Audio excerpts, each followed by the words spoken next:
गीता को दुनिया में सबसे ज्यादा पढ़ा गया है और सबसे कम समझा गया है, क्योंकि श्रीमद् भगवद गीता का ज्ञान सिर्फ उसी व्यक्ति को समझ में आएगा जो अपने जीवन में आगे बढ़ना चाहता है।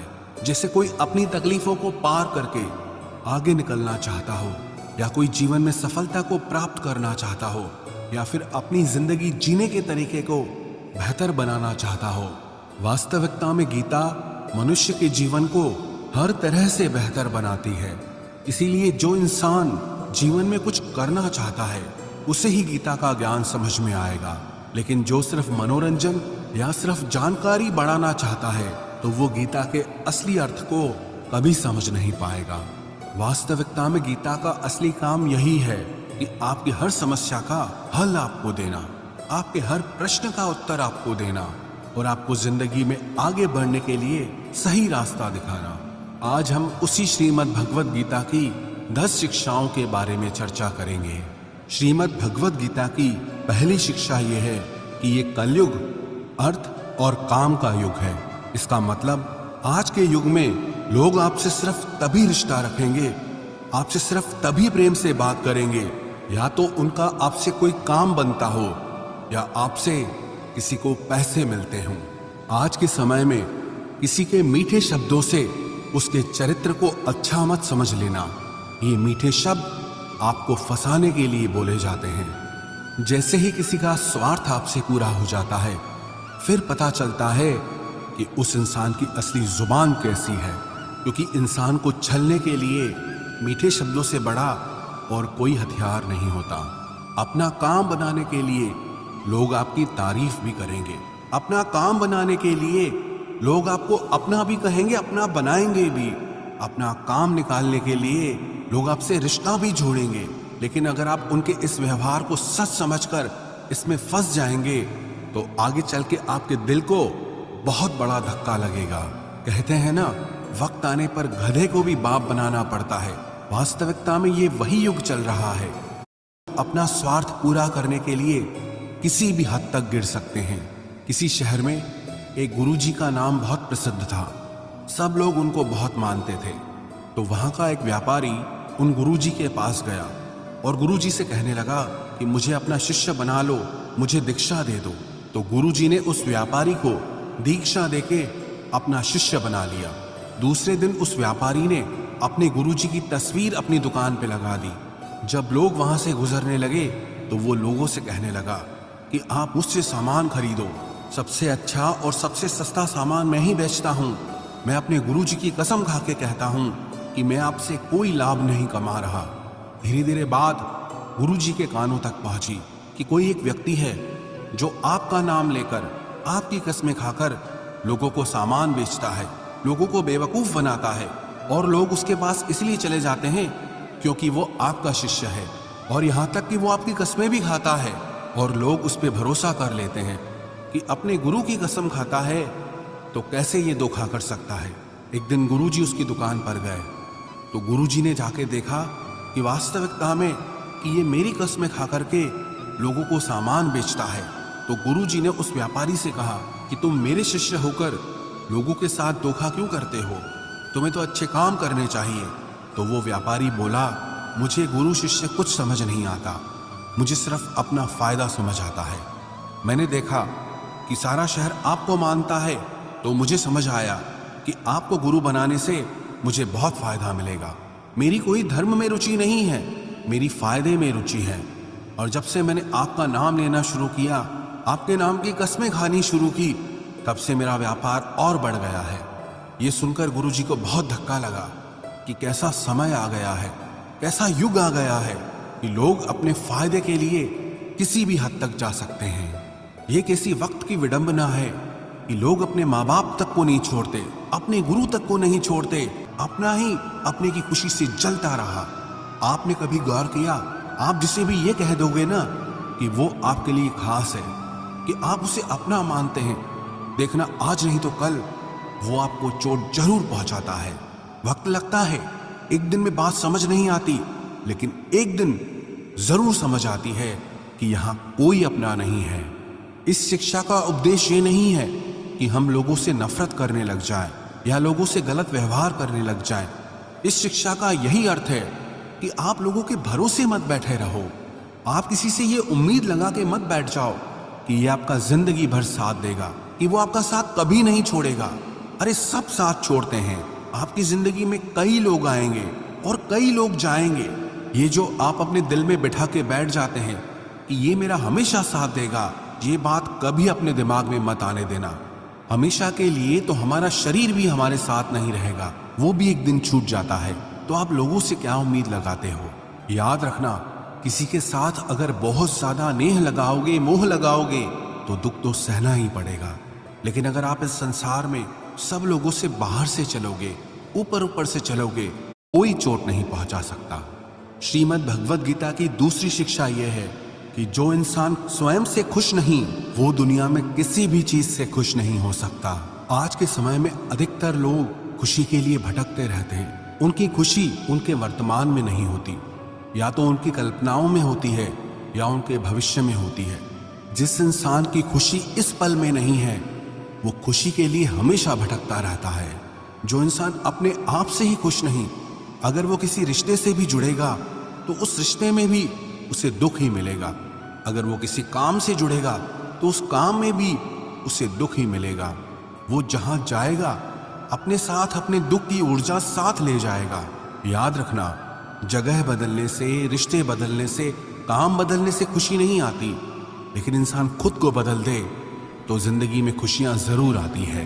जो लोग खुद से खुश नहीं होते, वो खुशी के मौके पे भी कोई ना कोई दुख ढूंढ लेते हैं। वास्तविकता में खुश रहना और दुखी रहना एक माइंड की प्रोग्रामिंग है, एक मेंटल ट्रेनिंग है।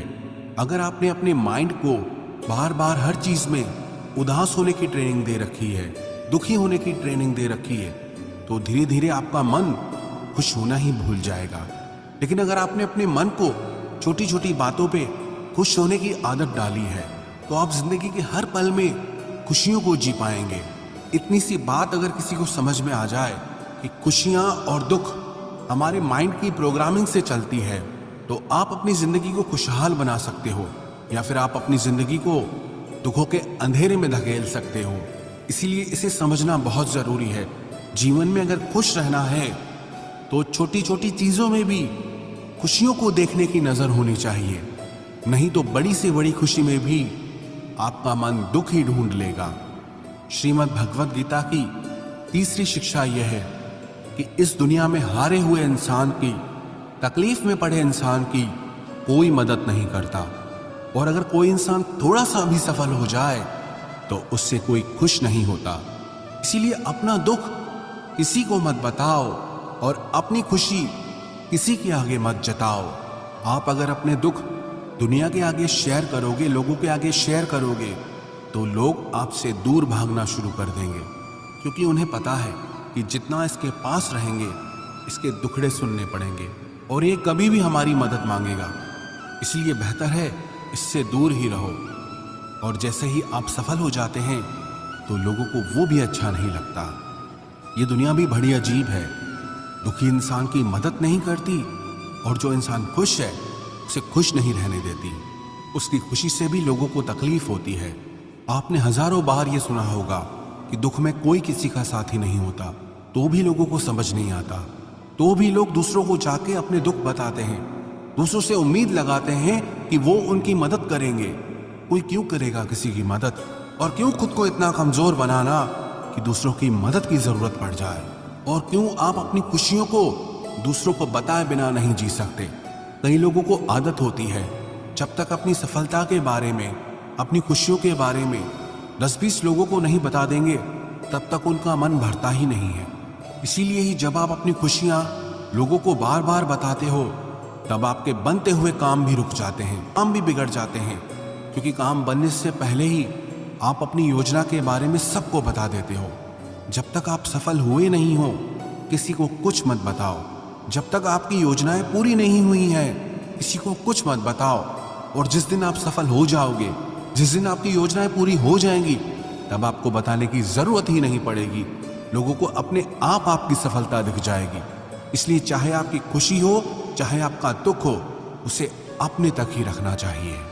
श्रीमद् भगवद गीता की चौथी शिक्षा यह है कि मनुष्य का आहार सात्विक और संतुलित होना चाहिए। कलयुगी आदमी कहीं भी कुछ भी खा लेगा। जिस इंसान को ये समझ नहीं कि क्या खाना चाहिए, कितना खाना चाहिए, कहाँ खाना चाहिए, कैसे खाना चाहिए, वो जीवन की ऊंचाइयों को कभी नहीं छू सकता। आजकल अधिकतर लोग बस स्वाद के पीछे पागल हो गए हैं। कई लोग तो कहते हैं हमारे शहर से 50-100 किलोमीटर दूर एक जगह है, वहाँ खाने का टेस्ट बहुत अच्छा है। दिल्ली से 2 घंटे दूर पराठे बहुत अच्छे मिलते हैं, वहाँ हम रेगुलरली पराठे खाने चाहते हैं। 2 घंटा जाना, 2 घंटा आना, सिर्फ एक छोटी सी जुबान के स्वाद के लिए। याद रखना, जो लोग कहीं से भी कुछ भी खा लेते हैं, उन्हें इस बात की समझ होनी चाहिए कि उस भोजन में, उस आहार में ना पवित्रता है ना प्रेम है। उस व्यक्ति को आपसे कोई प्रेम नहीं है और उस आहार को बनाने में कोई पवित्रता का ध्यान नहीं रखा जाता। लेकिन लोगों को किसी बात से फर्क नहीं पड़ता, बस जुबान पे टेस्ट आना चाहिए। फिर चाहे हमको 10 दिन का सड़ा हुआ खाना खिलाया जाए, बस टेस्ट अच्छा होना चाहिए। चाहे उस खाने में गंदगी भरी हो, लेकिन हमारी जुबान को उसका टेस्ट अच्छा लगना चाहिए। आज के समय में लोगों के खाने पीने का कोई नियम नहीं है, कोई धर्म नहीं है। सुबह हो, दिन हो, शाम हो, रात हो, जब मन किया तब खाना है। चाहे शरीर बीमार ही क्यों ना हो जाए तो भी खाना है। चाहे बॉडी को सूट भी नहीं कर रहा तो भी खाना है। मैं नासिक गया था, वहां पर लोगों ने बताया कि यहाँ मिसल पाव खाने के लिए लोग 2 से 3 घंटे लाइन में खड़े रहते हैं। प्रणाम है ऐसे लोगों को जो एक जुबान के स्वाद के लिए घंटों लाइन में खड़े हैं। ऐसी और भी कई जगह है जहाँ पे लोग जुबान के स्वाद के लिए घंटों लाइन में खड़े रहते हैं। कमाल के लोग हैं, जब रास्ते पे गाड़ियां चलाते हैं तो ट्रैफिक में ऐसे भागते हैं जिसे दुनिया में कहीं कोई भूकंप आया हो। एक सेकंड भी लोगों से रुका नहीं जाता है। गाड़ियां एक दूसरे के ऊपर चढ़ा देनी है, बस हमें भागना है। लेकिन जब खाने की बात आती है तो लोग घंटों लाइनों में खड़े हो जाते हैं। आज के समय में लोगों ने जुबान के स्वाद को बहुत ज्यादा इंपॉर्टेंस दे रखी है, जिसे खाना ही उनकी जिंदगी का लक्ष्य है। लेकिन श्रीमद् भगवद गीता सिखाती है कि इंसान जैसा आहार खाता है वैसा ही उसका मन होता है, वैसे ही काम करता है, वो वैसे ही एक्सपीरियंसेस को फील करता है। श्री कृष्ण कहते हैं कि सात्विक अन्न से मन सात्विक होता है, शांत होता है, खुश रहता है। और जो तामसी और राजसी आहार करते हैं उनका मन चिड़चिड़ा होने लगता है। ऐसे लोगों को बहुत जल्दी गुस्सा आ जाता है, मन भी अशांत रहता है। जो खाना आप अपने शरीर में डाल रहे हैं उससे हल्के में मत लेना। वही आपका विचार बनने वाला है और वही आपका अनुभव बनने वाला है। श्रीमद् भगवद गीता के 6ठे अध्याय में भगवान श्री कृष्ण ने अर्जुन को भोजन के बारे में विस्तार से बताया है कि भोजन 3 प्रकार का है, सात्विक, तामसिक और राजसी। सात्विक आहार आपके शरीर की उम्र को बढ़ाता है, आपके मन को सुख देता है, आपके माइंड में आपको सेटिस्फेक्शन देता है, जीवन को खुशी देता है और ऐसा आहार रसमय होता है। राजसी आहार दुख, शोक और रोग उत्पन्न करने वाला होता है। इसीलिए बहुत ज्यादा गर्म, तीखा और जलन पैदा करने वाला खाना रजोगुणी आहार कहा जाता है। और जो खाना घंटों पहले बनाया गया हो, जीवों की हत्या करके बनाया गया हो, बहुत अपवित्रता से बनाया गया हो, बहुत ज्यादा गर्म, बहुत ज्यादा तीखा और खट्टा हो, या जिसमें नशीले पदार्थ डाले जाते हों, ऐसा खाना तमोगुणी आहार कहा गया है। और इनमें से जैसा आप खाना खाएंगे वैसे ही आपकी बुद्धि होगी, वैसे ही आपका जीवन बनने वाला है। इसलिए श्रीमद् भगवद गीता ये सिखाती है कि अगर आप जीवन में खुश रहना चाहते हो तो हमेशा सात्विक और संतुलित आहार ही करना चाहिए। श्रीमद् भगवद गीता की 5वीं शिक्षा ये है कि खुद को ऐसा कभी मत बनाओ कि लोग आपका इस्तेमाल करके चले जाएं। खुद को ऐसा कभी मत बनाओ कि लोग आपको चोट पहुंचाकर चले जाएं। अपने आप को कभी भी बेचारा बना के नहीं जीना चाहिए। इससे लोग आपको अच्छा नहीं मानेंगे बल्कि आपका फायदा उठाएंगे। आपको कैसा बनना है ये आप पे निर्भर करता है। अगर लोग आकर के आपको आसानी से चोट पहुंचा जाते हैं, आपका इस्तेमाल करके चले जाते हैं, तो आपको गौर करना चाहिए कि ऐसा क्या कारण है कि लोग आपको आसानी से चोट पहुंचा देते हैं। क्योंकि कई लोग दुनिया में ऐसे होते हैं जिनसे बात करने में भी लोगों को डर लगता है। जिस इंसान का मन मजबूत है उसे कोई चोट नहीं पहुंचा सकता, लेकिन जो इंसान मन से ही कमजोर है उसे चोट पहुंचाना बहुत आसान हो। आपके विचार मजबूत होने चाहिए। कमजोर मन और कमजोर विचारों के साथ जियोगे तो जगह जगह आपको चोट ही लगती रहेगी। इसलिए अपने आप को ऐसा कभी मत बनाओ कि आपको कोई भी चोट पहुंचा के चला जाए। श्रीमद् भगवद गीता का छठा उपदेश यह है कि मनुष्य को दुष्कर्म का त्याग करके हमेशा सत्कर्म करते रहना चाहिए। जब मनुष्य किसी भी कर्म को सिर्फ और सिर्फ अपने स्वार्थ के लिए ही करता है, तब वो अपने स्वार्थों की पूर्ति करते करते कब दुष्कर्मों में लग जाता है, कब बुरे कर्मों में लग जाता है, उसे पता ही नहीं चलता।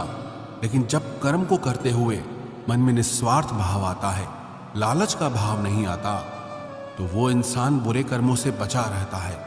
क्योंकि लालच ऐसी चीज है जो अच्छाई और बुराई की समझ खत्म कर देती है, सही गलत का फर्क मिटा देती है। इसलिए जो इंसान अपनी लालच, अपना स्वार्थ नहीं छोड़ सकता, वो कभी किसी का भला नहीं कर सकता। ऐसा इंसान न समाज की सेवा कर सकता है, न लोगों की सेवा कर सकता है, न अपने देश की सेवा कर सकता है। क्योंकि उस इंसान का लक्ष्य सिर्फ और सिर्फ अपना फायदा निकालना होता है, सिर्फ अपना पेट भरना होता है। एक लालच से भरा हुआ प्राणी जुर्म करने में भी देर नहीं करता, कोई अपराध करने में भी देर नहीं करता। इसलिए जीवन में अपने स्वार्थ से थोड़ा ऊपर उठकर जीना चाहिए। क्योंकि कर्म का चक्कर ऐसा है, उसका फल उसे जरूर मिलता है। जिसने जो बीज बोया है उसका फल उसे जरूर मिलेगा। अगर किसी ने कांटे बोए हैं तो उसे कांटे ही मिलेंगे। अगर किसी ने फूल बोए हैं तो जिंदगी भी उसका फूलों की तरह स्वागत करेगी। श्रीमद् भगवद गीता का 7वां उपदेश यह है कि जिस इंसान को अपनी जिंदगी में, अपने आसपास की दुनिया में, अपने रिश्तों में हमेशा सब कुछ बुरा ही दिखाई देता है, सब कुछ गलत ही दिखाई देता है, ऐसा इंसान बहुत जल्दी ही डिप्रेशन में चला जाता है। जो इंसान अपनी जिंदगी में एक भी खुशी नहीं ढूंढ पाया, खुश रहने का एक भी कारण नहीं ढूंढ पाया, उसके हैप्पी हार्मोन्स धीरे धीरे कम होने लगते हैं और अकेलापन, उदासी, डिप्रेशन उसके जीवन में बढ़ने लगते हैं। माना कि बाहर की परिस्थितियों को आप कंट्रोल नहीं कर सकते, लेकिन उन परिस्थितियों में आपको खुश रहना है या आपको दुखी होना है, ये पूरा चुनाव सिर्फ आपका है। कई लोग कहते हैं कि ऐसी परिस्थितियों में कोई कैसे खुश रह सकता है, तो फिर दुखी रहो। और अगर दुखी रहना नहीं पसंद तो फिर अपनी परिस्थितियों को बदलने की कोशिश करो। और कोई ऑप्शन नहीं है आपके पास। या तो जो परिस्थिति चल रही है उसमें खुश रहो, अगर वो परिस्थिति पसंद नहीं आ रही है तो उस परिस्थिति को बदल दो। लेकिन अगर आप दोनों नहीं कर पा रहे तो आप हमेशा पिसते रहोगे, क्योंकि ना तो आप परिस्थिति बदल पा रहे हो, ना ही आप अपने विचार बदल पा रहे हो। खुश रहना है तो दोनों में से एक चीज तो बदलनी ही होगी, या तो परिस्थिति बदलो या फिर अपने मन के विचार बदलो। और अगर दोनों नहीं बदल सकते तो फिर दुखी रहने के लिए तैयार रहो। श्रीमद् भगवद गीता की 8वीं शिक्षा यह है, किसी बेकसूर इंसान के साथ धोखा करना, उसका बेवजह जानबूझकर दिल दुखाना इस दुनिया का सबसे बड़ा पाप होता है। श्री व्यासदेव जी महाराज, जिन्होंने महाभारत की रचना की, 18 पुराणों की रचना की, उनसे किसी ने पूछा कि आपने इतने सारे शास्त्र लिखे, इतनी किताबें लिखी, इतना कोई कैसे पढ़ सकता है? आप इन सारी किताबों का सार बता दो, एक ही शिक्षा में बता दो कि इन सब ग्रंथों में लिखा क्या है। तो व्यास जी बोले, परोपकाराय पुण्याय पापाय परपीड़नम अष्टादश पुराणेषु व्यासस्य वचनम द्वया। व्यास जी कहने लगते खास रूप से लिखी है कि मेरे लिखे गए सारे शास्त्रों का सार सिर्फ 2 बातों में समाया है। एक, कि किसी की दिल को खुश करना सबसे बड़ा परोपकार है, सबसे बड़ा धर्म है, और किसी की दिल को दुखाना, किसी के मन को चोट पहुंचाना सबसे बड़ा पाप है। श्रीमद् भगवद गीता की 9वीं शिक्षा यह है कि जब तक आप औरों से सम्मान की उम्मीद करते रहोगे तब तक आपका अपमान होता ही रहेगा। जब तक आपको ये इच्छा है कि कोई आपकी कदर करे, तब तक आपकी कोई कदर नहीं करेगा। सम्मान चाहने वाले का अपमान निश्चित ही होता है। आप कभी गौर करना, जिस इंसान को सम्मान की सबसे ज्यादा लालच होती है, वो इंसान जगह जगह पर खुद को अपमानित महसूस करता है। वो कहते हैं ना कि शादियों में फूफाजी मुंह बना लेते हैं, हर चीज पे खुद को अपमानित महसूस करते हैं। क्यों? क्योंकि उनके मन में सम्मान पाने की कामना है, और वो सम्मान पाने की कामना ही उन्हें जगह जगह पे अपमानित महसूस कराती है। हालांकि कोई उनका कुछ करता नहीं है, लेकिन जब जिस सम्मान को पाने की उम्मीदें वो लगा के बैठते हैं, उसी की वजह से उन्हें लगता है कि हर जगह हमारा अपमान हो रहा है। कुछ अजीब ही चक्र है। जो लोग सम्मान चाहते हैं उन्हें अपमान मिलता है, जो लोग प्रेम चाहते हैं उन्हें छल मिलता है, जो लोग अच्छा व्यवहार चाहते हैं उन्हें गलत लोग मिल जाते हैं। वास्तविकता में सम्मान चाहने और मांगने की चीज नहीं है, वो आपके कर्मों के अनुसार आपको स्वयं मिलता है। प्रेम मांगने की चीज नहीं है, वो आपके व्यवहार के अनुसार आपको स्वयं मिलेगा। जब आप इन चीजों को मांगने लगते हो, चाहने लगते हो, तो बदले में आपको सारी उल्टी चीजें ही मिलने लगती हैं। इसलिए जीवन में सम्मान की उम्मीद लोगों से मत रखना, प्रेम की उम्मीद लोगों से मत रखना, और अच्छे व्यवहार की उम्मीद भी लोगों से मत रखना। कई लोग कहते हैं कि हम कम से कम इतना तो डिजर्व करते हैं कि सामने वाला हमसे अच्छा व्यवहार करे। सामने वाला आपसे कैसा व्यवहार करेगा आप उसे कंट्रोल नहीं कर सकते, वो उसके लिए पूरी तरह से आज़ाद है। वो आपके साथ अच्छा व्यवहार करे या बुरा व्यवहार करे, आप उसमें कुछ नहीं कर सकते। इसलिए ऐसी चीज़ों को चाहना ही छोड़ दो जिन पे आपका कंट्रोल नहीं है। हाँ, अच्छा व्यवहार करना वो आपके हाथ में है, लोगों को प्रेम देना वो आपके हाथ में है, लोगों के साथ सम्मान से चलना वो आपके हाथ में है, लेकिन बदले में ये चीज़ें खुद के लिए चाहना वो आपके हाथ में कभी नहीं हो सकता। लेकिन जिस पल आप सम्मान, प्रेम और अच्छे व्यवहार की चाहना छोड़ देते हो, प्रकृति अपने आप ही आपको ये सब चीजें देना शुरू कर देती है। श्रीमद् भगवद गीता की 10वीं शिक्षा यह है कि अगर दुख से छूटना चाहते हो तो जो कुछ भी जिंदगी में आपको ईश्वर ने दिया है, चाहे वो कोई इंसान हो या कोई जॉब हो या घर हो, आपके पास जो भी कुछ है, उसके लिए दिन में 3 बार ईश्वर का धन्यवाद जरूर करें। क्योंकि जो लोग धन्यवाद के भाव में जीते हैं उनके जीवन से शिकायत का भाव चला जाता है, और जिसे अपने जीवन में किसी से भी कोई भी शिकायत नहीं है, उसके जीवन में दुख टिक ही नहीं सकता है। सिंपल सा गणित है, अगर आपके जीवन में 100% धन्यवाद का भाव है, ग्रेटिट्यूड का भाव है, तो शिकायतें और मन की तकलीफें 0% पे रहेगी। लेकिन अगर आपके जीवन में 50% धन्यवाद का भाव है, 50% शिकायतें हैं, तो जीवन में दुख और सुख दोनों आते जाते रहेंगे। लेकिन अगर आपकी जिंदगी में 100% शिकायतें ही शिकायतें हैं और 0% धन्यवाद का भाव है, तो आपका मन हमेशा दुखी रहेगा। क्या आपको पता है कि दुख भी जगह ढूंढता है कि इस इंसान को हर बात से तकलीफ होती है, ये मेरा पक्का ग्राहक है, अगर मैं इसके पास जाऊंगा तो ये बाहें खोल के मेरा स्वागत करेगा, क्योंकि इससे हर चीज से तकलीफ होती है। याद रखना, जीवन में शिकायतें जितनी ज्यादा होगी, दुख भी उतना ज्यादा होगा, और जिंदगी में जितना धन्यवाद का भाव होगा, ग्रेटिट्यूड का भाव होगा, जीवन उतना ही आनंद से भर जाएगा। ईश्वर को धन्यवाद हम ईश्वर के लिए नहीं करते हैं, हम खुद के लिए करते हैं। हम ये रियलाइज करने के लिए करते हैं कि कईयों को वो सब कुछ नहीं मिला जो ईश्वर ने, प्रकृति ने हमको दिया है। एक व्यक्ति तपती हुई धूप में चला जा रहा था, बहुत गरीब था, पैरों में पहनने के लिए चप्पल भी नहीं थी, ऊपर से तेज धूप पड़ रही है और गर्मी से उसके पैर जल रहे हैं। वो धूप में चला जा रहा था और ईश्वर से शिकायत कर रहा था कि हे ईश्वर, ये है तेरा न्याय, मुझे इतना गरीब बनाया है, क्या दिया है तुमने मुझे, इतनी तेज धूप है और मेरे पास पैरों में पहनने के लिए चप्पल तक नहीं है। वो ईश्वर से शिकायतें कर ही रहा था, तभी उसके सामने से एक व्यक्ति गुजरा जो जमीन पे घसीट घसीट के चल रहा था, क्योंकि उसके पास पैर ही नहीं थे। जब उस घसीटते हुए व्यक्ति को उसने देखा तो उसका मन उसी समय धन्यवाद से भर गया कि हे ईश्वर, तेरा लाख लाख धन्यवाद है कि कम से कम मैं अपने पैरों पे तो चल पा रहा हूं, इस बेचारे के पास तो पैर भी नहीं है। जीवन में जब भी शिकायत आए ना, तो एक बार उन लोगों पे नजर जरूर डालना जो वो सब हासिल करने में लगे हुए हैं जो ईश्वर ने आपको दिया है। चॉइस आपकी है। अगर आप जिंदगी से शिकायतें करोगे तो दुख आपका साथी बन के खड़ा हो जाएगा। अगर आप अपनी जिंदगी को ग्रेटिट्यूड से, धन्यवाद से भर दोगे, तो आपकी पूरी जिंदगी आनंद से भर जाएगी।